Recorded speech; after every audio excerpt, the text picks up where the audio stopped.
My name is Jerome Altman. I am the director of the Exodus Drum and Bugle Corps. One of the greatest things that I found is that music is always an encouragement and uplifting, and it gives the kids a chance to do great things in the community.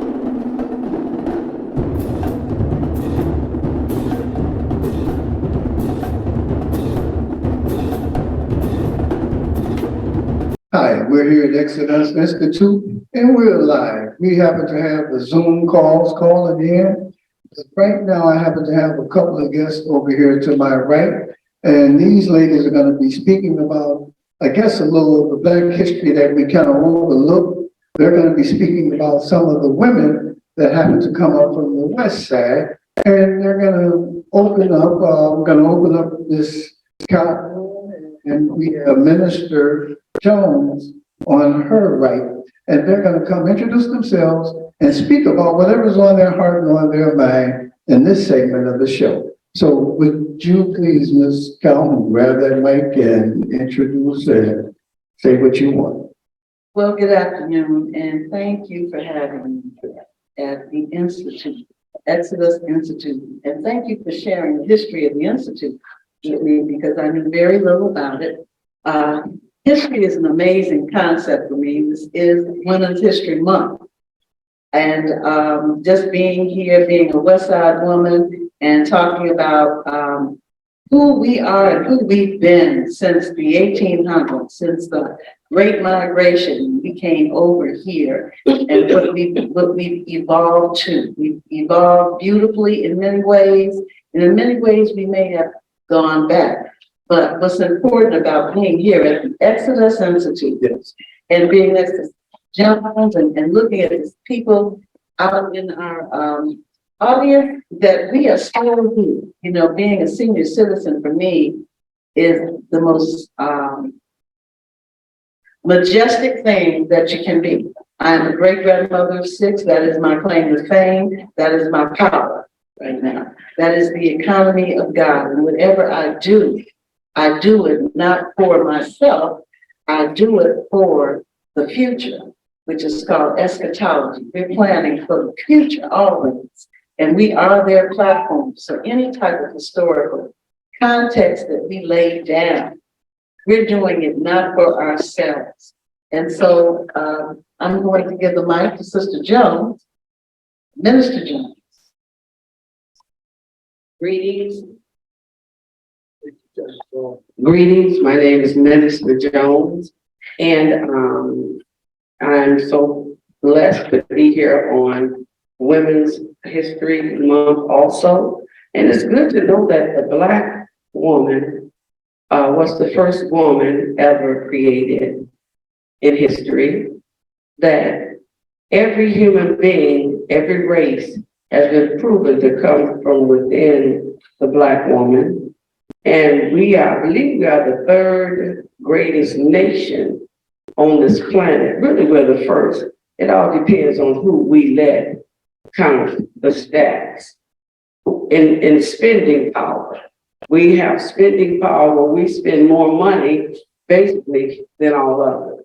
So with that, I just like to say, it's an honor for me to be here to represent the first woman born in the whole world, the Black woman, and also to stand up and represent and protect the Black woman's seed, which is our children in the public school system. And we will be speaking against the transgendering of our children and how we can unite, come together as Black women and women, because with a Black woman comes a man, okay? Because we give birth to you all. So with the Black woman comes the men and the children. And like I said, all races come from us, but we have enough wisdom to know that the word of God said even Jesus went to his own first. If we don't go take care of our own Black boys on the corner first, we have a mental problem. If we as Black women don't defend our own community first, we got a major. If we don't even take care of ourselves first, if we'll be dead, then who's going to be left behind to help? So yes, God said in his word, he's turning the hearts of the fathers. I got to throw him in there because you ain't got no black woman without a black man. He's turning the hearts of the fathers back to the children and the hearts of the children back to the fathers. God said, because if I don't do this, I am going to come and destroy this planet with utter destruction. Well, we want to cut in right here and Thank you. by being the history of Women's Month or however you put it. Can we get some of the women that happen to make some of this history, especially from the west side of Chicago? Thank you so much. I first want to thank Minister Jones for taking us to Eve, because when you talk about Eve, you can go to the University of Chicago on the south side. You go to the China, it's an Asian museum, and you will find everything that she's talking about there. It's called the Asian Museum, but you're gonna see Africa when you go in there. So she took us to the base. But now, as the King said, you know, let's talk about West Side, because I am a West Side girl, and this has been my heart's mission, and that is the destruction of the African American male. We call it the Ma'afa, the Ma'afa. The reason that it's called the Ma'afa is because the Holocaust, the word Holocaust, is owned by the Jewish community. So when we think about economics, and Minister Jones talked about economics, everything is an economic movement. Everything is, and even the names that we use. We can't use Holocaust because it gets confused with the destruction of another group.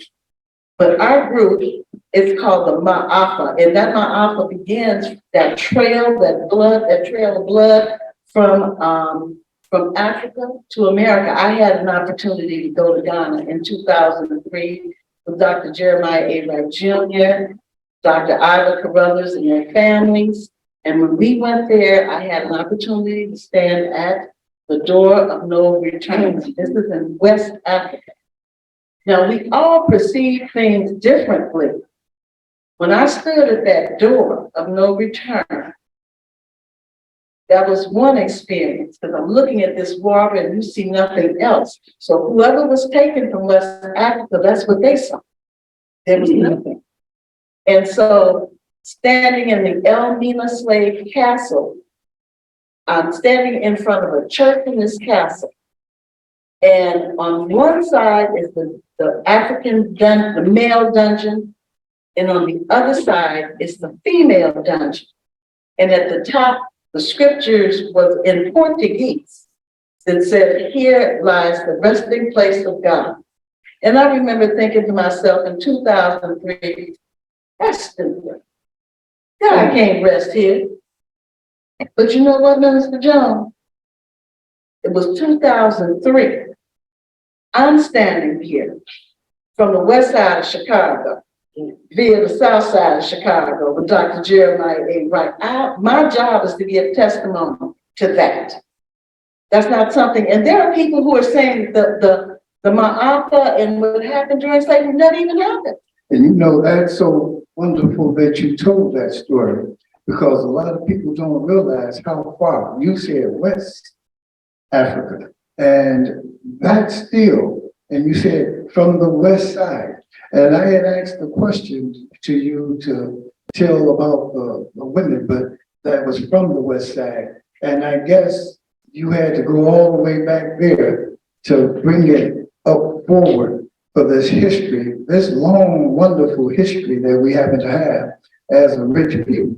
That door of no return, I happen to have pictures. I wasn't there, but I had pictures because I taught the children about that door of no return and how it's explained and Senegal and how things came about and why we're here. And if you look, take the camera with me, Joseph.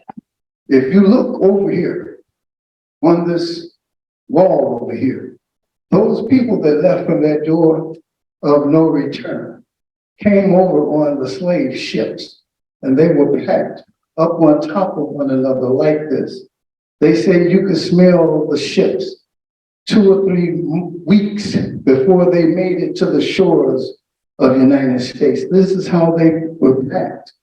How they ate, how they used the washroom was all in the same area and in the same portion of it. But still, we survived.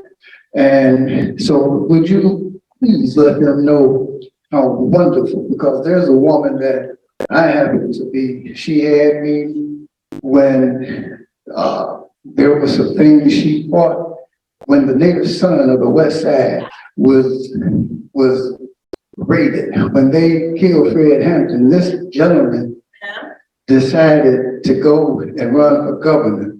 And this woman sat back and said, there is no way we're gonna let this guy, Hanrahan, run this state and be our governor. And she had, matter of fact, when Ogilvy, a Republican, sat back and won the governors, it was Nancy B. Jefferson who he held up her hand up on the stage when he became the governor of the state of Illinois. I had to just throw that in, and you can go on and elaborate upon all these wonderful sisters we happen to have. No, because there's nothing more wonderful, nothing more intimate, nothing more powerful than a Black man who honors a Black woman. There's nothing more intimate. It has nothing to do with sex. It has nothing to do with the body.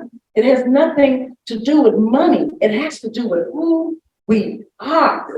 Do you know how we felt sitting there listening to you? We could have sat there and listened for talk about a sister. Tell us who we are. We need to hear that. You know, we're queens of it. Y'all say so, because if y'all say we're not, then those who are us, the majesty of age is, you know, we just don't pay enough attention. We just don't give you, you know, we don't love you anyway, but we're not paying that majesty no attention, you know. But getting our young girls to know who they are, Yes. getting them to understand that your job is to get where we are. You know, I mean, being an educator, children will tell you, you know, kids will say it because they're kids. They're not developed. You know, I don't know, you old lady, we don't say, I just tell them, baby, I'm here to teach you how to get old. So that's my job, to teach you how to get old. And until I can't do it no more, that's how I'm gonna grow. That's how she gonna grow. We do it like that, you know. And so when we talk about Nancy Jefferson, my major hero, I have some heroes. Her name is Barbara Ann Size. And I was teaching at Spencer School, and Dr. Sandra Gibbons and had brought her in, and she had her 10 routines. You know, you have to have a program in order to make that connection to the other groups, you know. And so her 10 routines of education, you know, and I'll never forget her coming into the our in-service, and she had her afro, you know, and she said she was talking to the teachers, and everybody doesn't understand who we are. You know, some people think they're too good at knowing who we're not. See, if you start telling me who we're not, then you lost me right there as soon as you start talking, because there's nowhere for us to go. If I'm not, if I don't know who she is, see, she and I will not agree on everything, and that is for certain. We have to actually talk about that for a long time. We don't agree on our approaches, but we agree on who we are. I know who she is. She believed what she believed, and I can follow anybody who believes what they believe. Do you have anything to talk about in reference to belief system? And your female hero?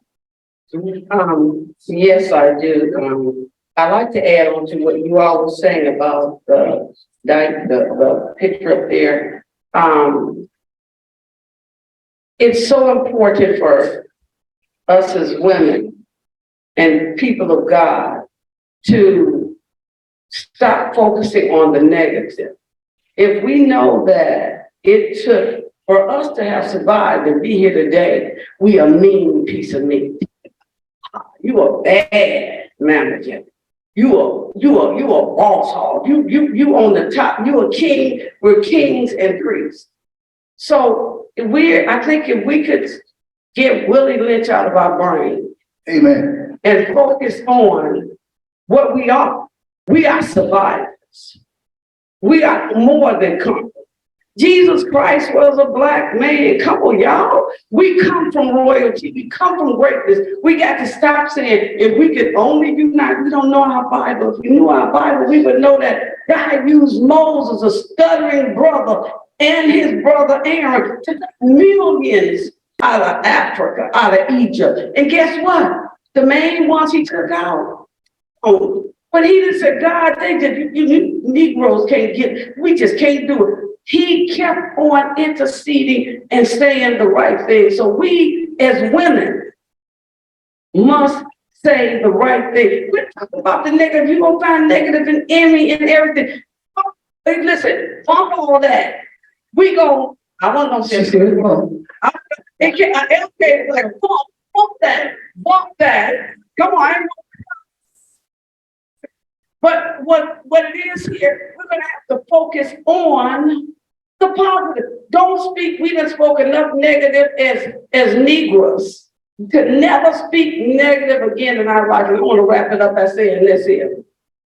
The older women, us, are instructed by God. I don't care how we die here. We're instructed to train up the younger women. So if we see the younger women got issues out there, that's because we, the older women, got issues because we ain't doing our job. So keep us up in prayer as we now, before the return of Christ, get the job done and bring up our women so that they can be mighty queens of God.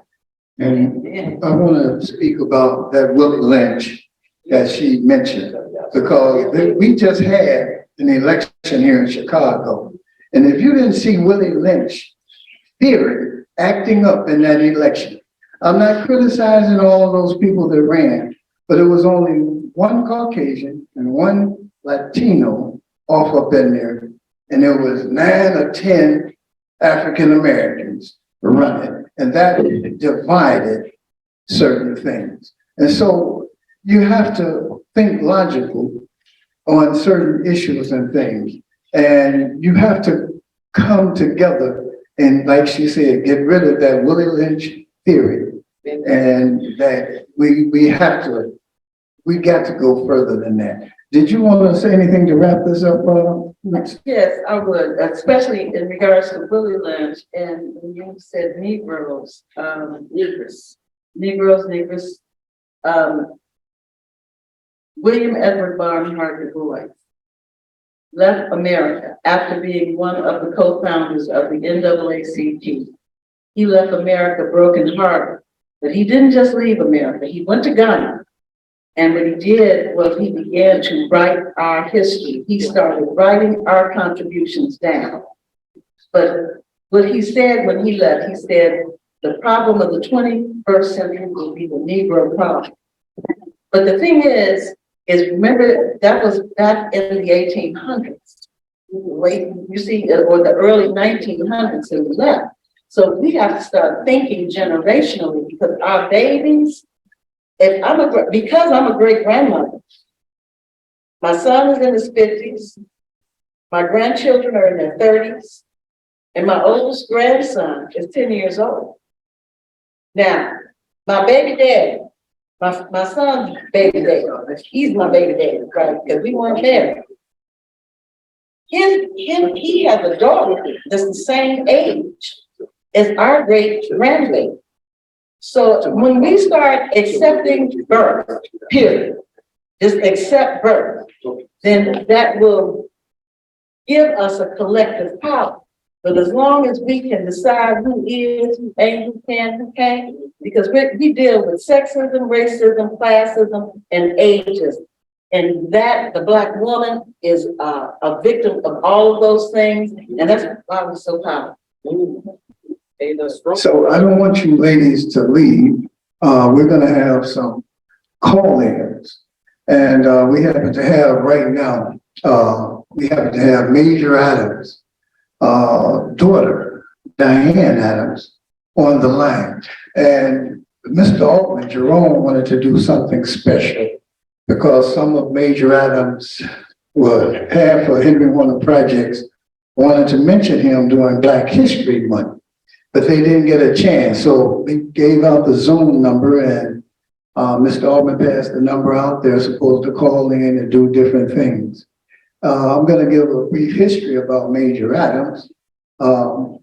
Major Adams was a gentleman that happened to have Major Adams Academy, but he was at Henry Horner Boys and Girls Club. And this man sat back and he has raised so many people and different young men and women. We're so proud to be able to have someone to look up and to save us from our own selves and to doing different things. And he did it through the drum and bugle was one of the things that he did it with. And this talent that he gave us, we spread it throughout the nation. You have South Shore Drill Team as a funding of it. We have over here Exodus Drum and Bugle Corps. We're a portion of it. And from Exodus Drum and Bugle Corps, we also happen to have Genesis Drum Line and Chaos. That's another one of the groups. And we all kind of spread from, we're like children of Major Adams. But I happen to have one of Major Adams' biological daughters on the phone. Her name is Diane. And I think, I don't think we can get her sound to come through on the TV, but I'm gonna try to get her to speak over here. Maybe we can hear her. Can you say something, Diane? I can hear you breaking up. Oh, that's fine. Can you hear me? But Can you hear me? yes, I can. We hear you loud and clear. Oh, okay. I got you on mic and I think everybody. you got me on the computer phone. I mean, I'm on the computer speaker. Oh, okay. Well, we got you on speaker over here. It sounds like you're right here in the room with us. Thank you. You're echoing fine. Did you get a chance to give that to any of your siblings and some of Major's grandchildren, great-grandchildren, and children greater than that? Well, my daughters and everybody that were, then my siblings, they barely answer their phone. So you just got me. Okay, well, that's fine because you just happen to be the one that I stay in contact with. You and Reggie. Basically, I stay in contact with you all more. Yeah, I was going to send it to Reggie, but I didn't have enough time to do what I needed to do. Okay, well, I happen to have an award that Exodus presented, the first annual award, Unsung Hero Award, and it was presented to Major Adams and Henry Horner's with. We placed up on this award, and when I told you that we were doing this award, I was so proud to accept this award for you and your family because you all told us to accept it. And Yes, I did, and I thank you for that very much. I appreciate it because I couldn't just fly in. Like the time that they did it, I just didn't have something else to fly in and then come back out. But thank you very much for accepting the award, and I present it to you. oh, thank you so much. We're very proud. We're going to hang this up over here in Exodus. But I also want them to know not only are you Major Adams' daughter, but you kind of carry on some of his legacy that you do with some of the youth in the community that you happen to be in down in Texas. There are some suicidal youth that you happen to work with. Yes, I'm able to save some, and some of them, so many you can't save, but I see where I do my volunteering work from my dad, and I really do enjoy doing it. And I want you to know, when you came to Chicago, you placed some yellow ribbons around the tree here in Austin and at the tree down in Major Avenue. Every time I come to Chicago, I try to bring a new ribbon. Oh, okay, because the one in Austin there did get a little dirty, so we haven't touched it, we didn't change it or anything. But as soon as you get here, we will do another ceremony and here and at Major Adams Academy once you all come here. Aren't you a board member down at Major Adams Academy? Pardon me? Aren't you a board member of something? Oh, yeah. Yes, I got on the board, thank you. Okay. I guess I'm gonna have to go back in town just to keep up with you guys. Oh, well, that would be fine. I'd be glad to see you. And, that's not personal or anything, but, there was an award that was given. We happen to have one of the gentlemen here that was given the award. I'm gonna see if I can't get Reverend Harris to come up and speak because he received the Major Adams Award, at the banquet. It was 4. You know how they do with, at the golf tournament where they get them guys, them nice green jackets and all of that? Well, they gave Reverend Harris Oh, that's nice, that was very nice. they gave him a beautiful leather jacket with Major Adams' picture on it. And Yeah. we were down there at that banquet and Reverend, would you please come over and explain to Diane exactly why they passed that award out and how you feel with that nice jacket that you got? Well, I'm not gonna tell too much about the nice jacket, because everybody asked me about the jacket they wanted. Yeah, but it's a great memento, yeah, and we really appreciate you, Diane, and the siblings of Major Adams and what you all mean in the city of Chicago. But the award itself, I think, was quite gratifying.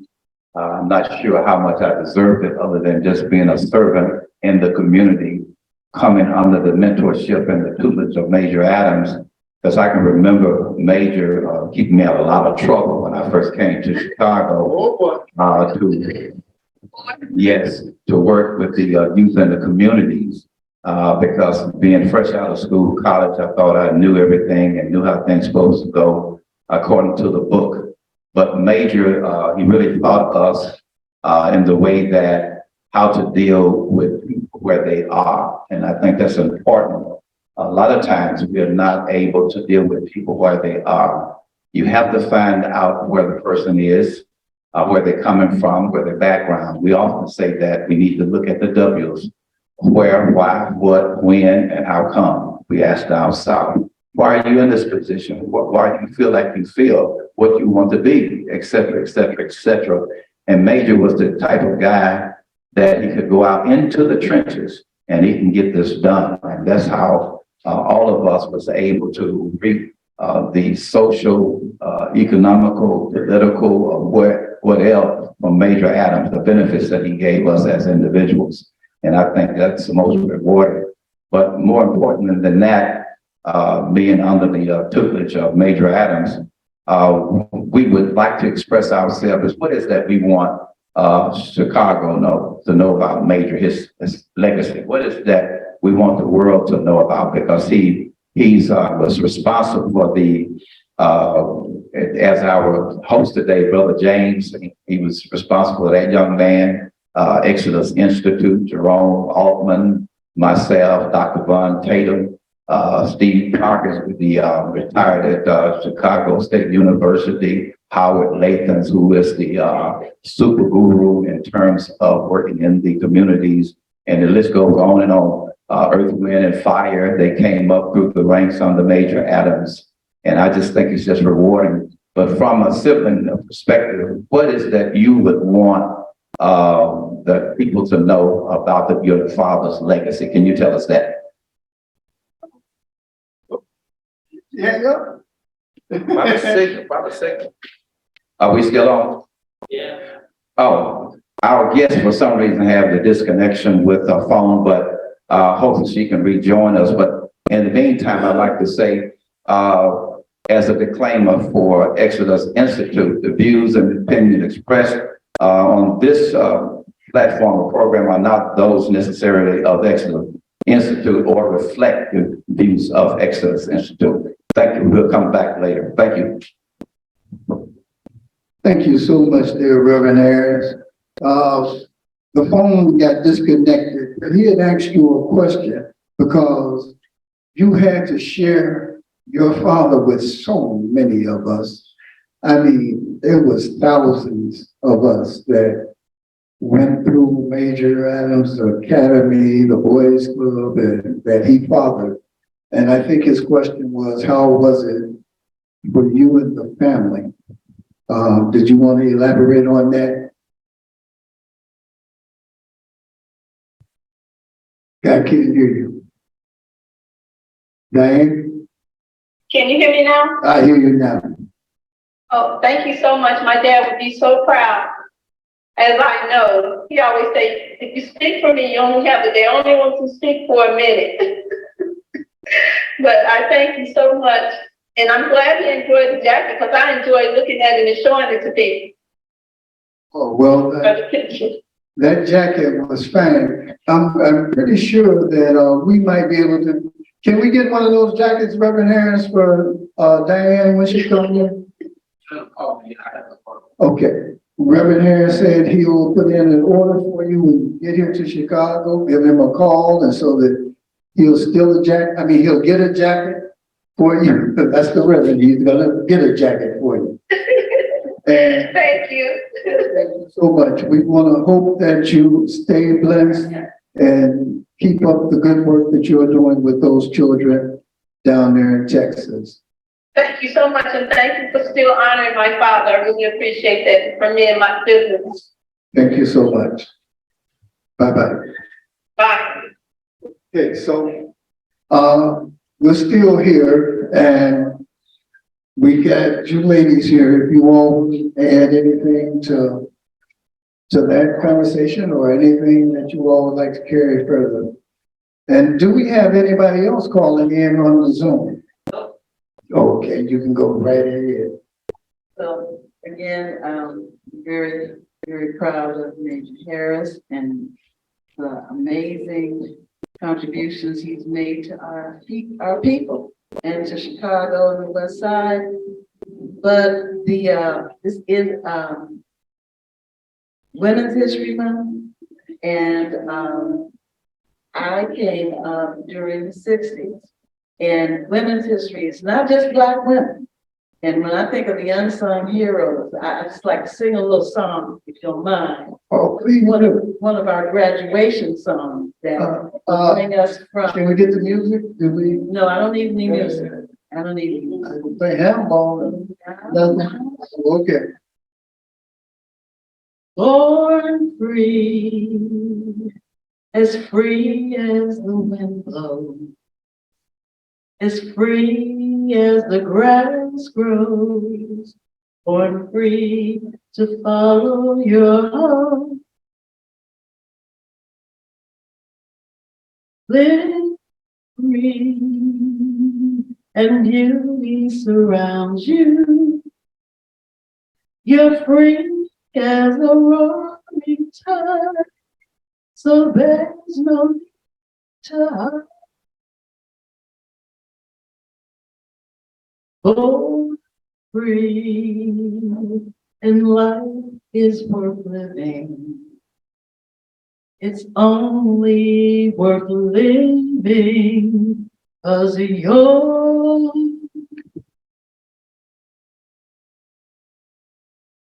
I just think a lot of us will remember our music people. Hey, now give her a nice round of applause. And with that, we get 1 minute, and I'm gonna wrap this up. And that song took me back when she sang Born Free. When I gotta go back to Major Adams.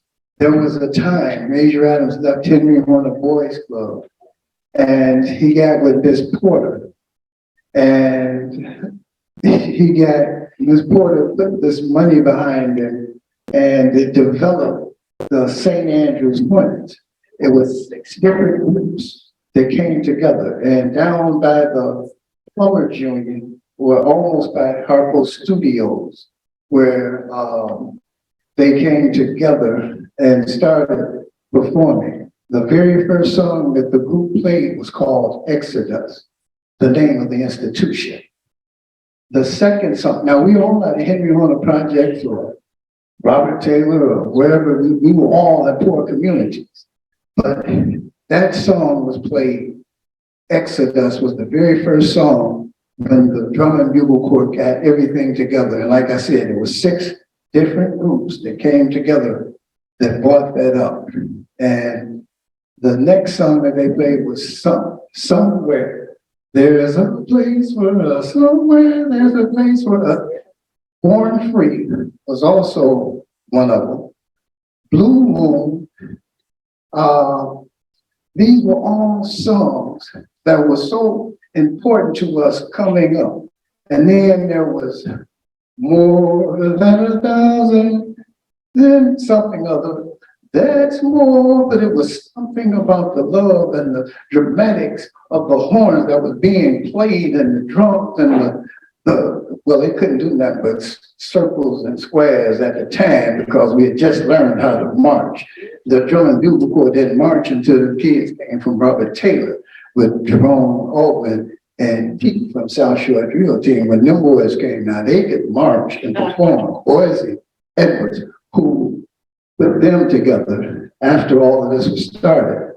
And matter of fact, I gotta mention Boise Edwards too, because he's the one that gave us the name Exodus Out the Hood. We used to do his TV show. And every time I brought the children on, well, he would say, this is Exodus Out the Hood. That's how the TV program got started, with them going and graduating and going to college. And like I said, I want to thank you ladies for coming out and joining us here at Exodus. And we may have another program coming on after this. So thank you all. Give them a round of applause, please.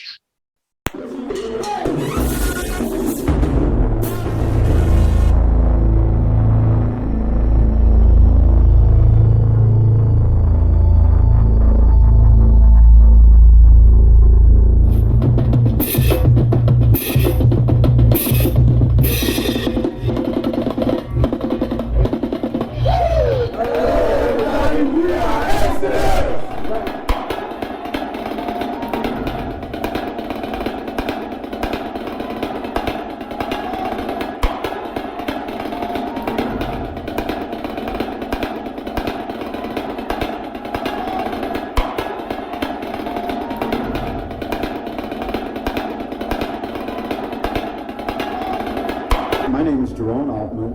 I am the director of the Exodus Drum and Bugle Corps. One of the greatest things that I found was that music is always an encouragement and uplifting, and it gives the kids a chance to do great things in the community.